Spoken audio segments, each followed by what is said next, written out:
Hey guys, Cobalt Isaac here, and well, I decided I should do a Pokemon Sun and Moon review.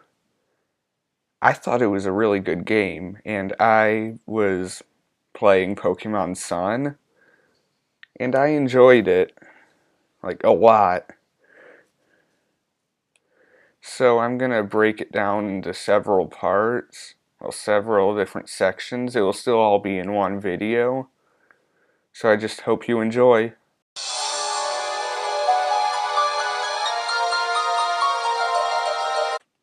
Okay, I'll just admit this.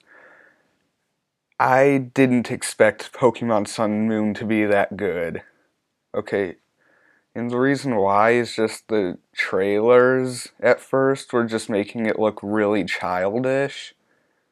And the fact that your rival is again just a really good friend of yours, which I wanted them to return to, having blue or silver, where the rival's kind of a jerk and an actual rival. And X and Y, they were my first Pokemon games. See, I'm kind of new to the franchise. Don't worry, I know enough about Pokemon. I know, like, I can identify pretty much every Pokemon. And the ones that I can't, I mean, I'll probably know, like, what's in their evolution line. I know, like, pretty much all the types. Might get a few wrong, but that's pretty much everyone. Everyone gets something wrong. And so the only new games that I played previously were Omega Ruby and Alpha Sapphire as they came out, which I liked Omega Ruby and Alpha Sapphire. But Sun and Moon, I don't know. I never experienced new Pokemon coming into the franchise because I got X and Y like the summer after it came out, which it came out like in November of 2013, I think. So, yeah, pretty much everyone already got used to the Kalos Pokemon. And I had a lot of friends that played Pokemon, so they were able to help me out. And I also expected some new things to come in that we didn't end up getting. Like, I expected more evolutions. Well, mainly just a dragon type evolution because if now a lot of people haven't noticed this, but like all the evolutions are kind of in a pattern. If you look at every evolution and their types, all of those types were special attacking types before the physical special split, and then we got Sylveon, which is fairy, which probably would have been special. And Dragon type's the only one we need to complete all of that. And I also expected new Mega Evolutions because, I mean, lots of Pokemon need Mega Evolutions. And I was also pretty disappointed when I found out that Mega Evolution was returning, but it was going to be banned in competitive. Because, I mean, I understand why they'd ban, like, Mega Kangaskhan, because that was just broken, but what about the Pokemon that needed the buff? Like Sableye, for example. So yeah, I was just really disappointed about that. But I was still gonna get the game. I mean, there's no way I wasn't gonna get the game. And I didn't know how the story would really do. At first, I didn't like the idea of Z moves, mostly because I had an idea for what they could do to Mega Evolution, like have the slot that says like Mega Evolution. After you Mega Evolve that Pokemon, it will be like a signature move for that Mega Pokemon, so it's like a 5th move slot, but it's just the signature move for that Mega Evolution. In Z moves, I was wondering how they'd play out because they could be really OP, but underpowered at the same time. Like, for example, if you use Protect when your opponent used a Z move. Either the Protect would protect itself and they just wasted their Z move, or the Protect would not work and you just have a move that just breaks Protect and just one-shots everything. Which I guess they did justify it a little bit by making it do a tiny bit of damage if the opponent uses Protect, which kind of reminds me, in competitive, I had Circuitry, which is, the electric type Ultra Beast, in case you didn't know. And I was going up against a Magnezone, and I was worried. I didn't think I could kill it, so I switched out to Alolan Marowak.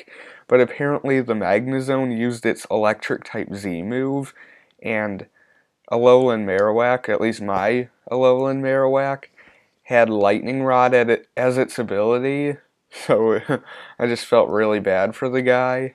It was pretty funny, I've got to admit. But yeah, just saying Sun and Moon was way better than I expected. It's like in the top games for me. And sure, there were some faults with it, like taking out super training. I mean, why would you do that?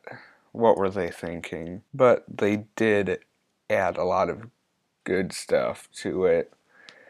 And also, people were always saying X and Y was, the worst Pokemon games, but I was kind of not one of those people, especially since that was my first Pokemon game. And also, I mean, X and Y introduced, really good graphics, Mega Evolution, Super Training, all that good stuff, the PSS.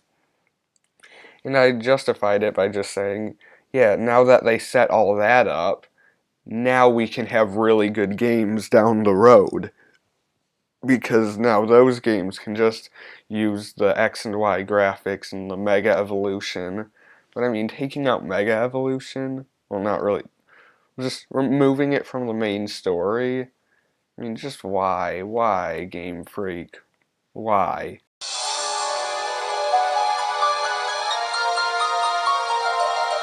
Okay, so like I said, I really enjoyed the game. It was awesome.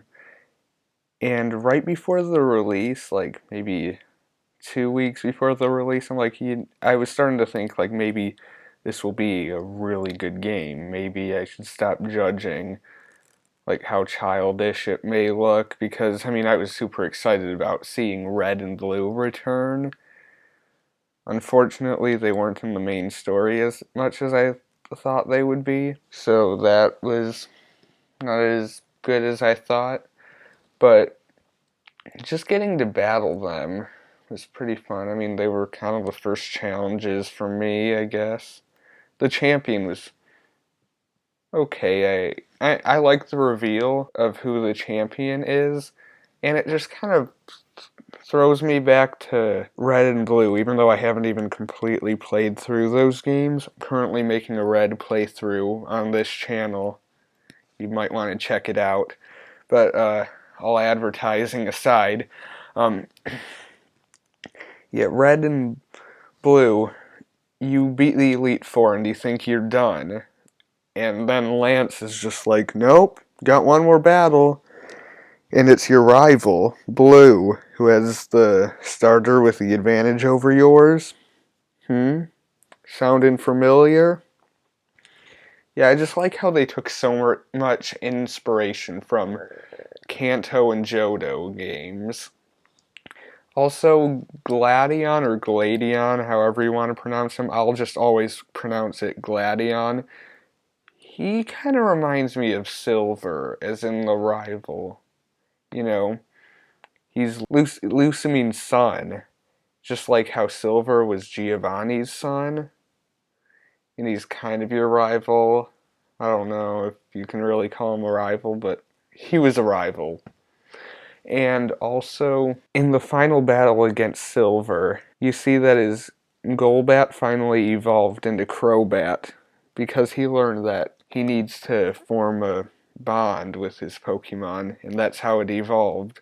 Just like how Gladion's Golbat evolved into Crobat. Yeah, in the final battle against him, That and Type Null also evolved into Silvally, which I thought was really nice. But the game was just fun. It wasn't that much of a challenge to me. A lot of people are saying Sun and Moon was really hard, but honestly, okay, I picked Rowlet as my starter, but it was really easy. And it didn't help that Kukui was the first person you battled that has a team of 6. Come on, why?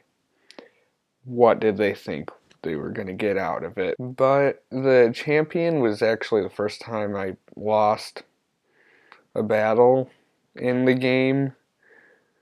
Oh, and I had a pretty funny experience in it. Okay, so battling the second island kahuna, Olivia, rock type, all that good stuff.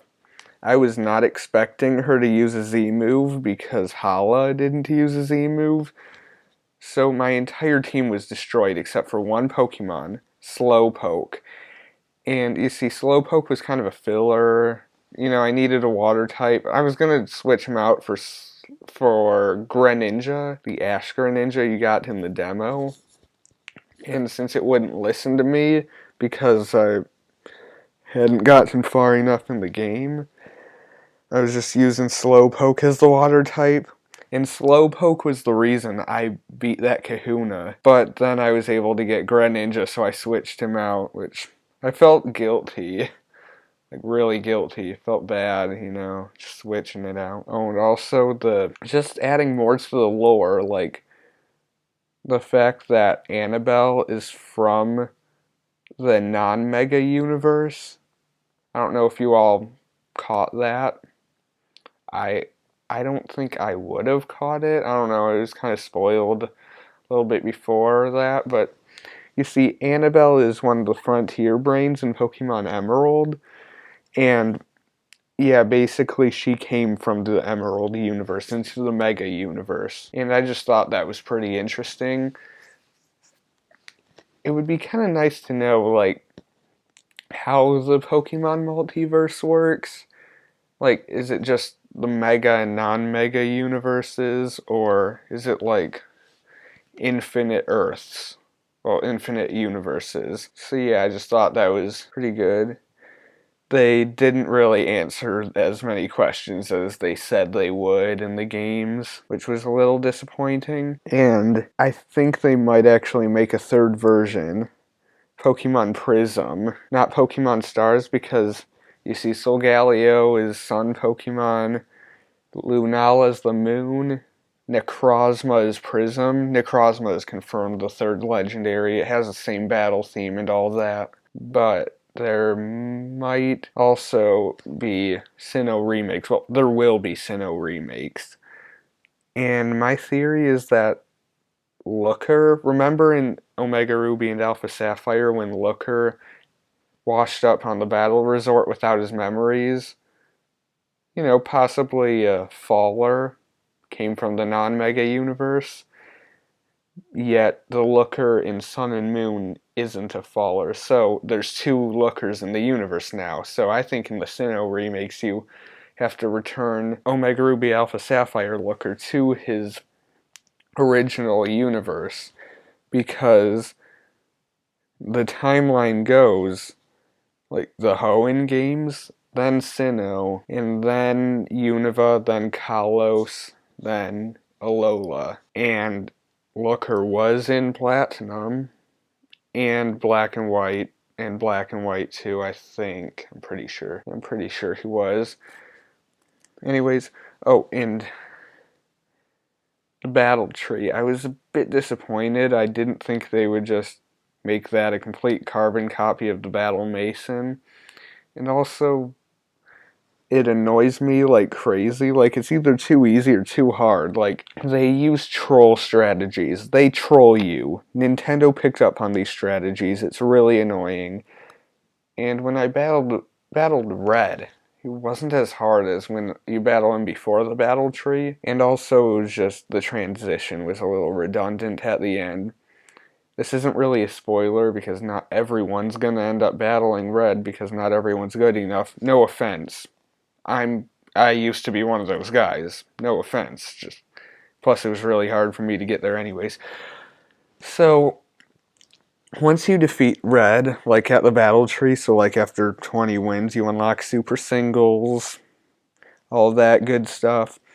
And then Red just says ... hands you Charizardite X ... hands you Charizardite Y ... hands you Venusaurite ... hands you Blastonite. And yeah, it's kind of annoying. Also, you don't even have access to those Pokemon in the game, so what's the point? And yeah, I'd give Sun and Moon, my favorite Pokemon games, no doubt. It's just so many faults with it. Just like how Force Awakens, like Star Wars The Force Awakens was my favorite Star Wars movie. Haven't seen Rogue One yet, planning on doing that. But anyways, I basically have my own version of the entire sequel trilogy, 7, 8, 9, that I'm like, yeah, in my opinion, this would be better, but Force Awakens is still my favorite. And I love Star Wars. I even enjoyed the prequels, but I'm getting off topic.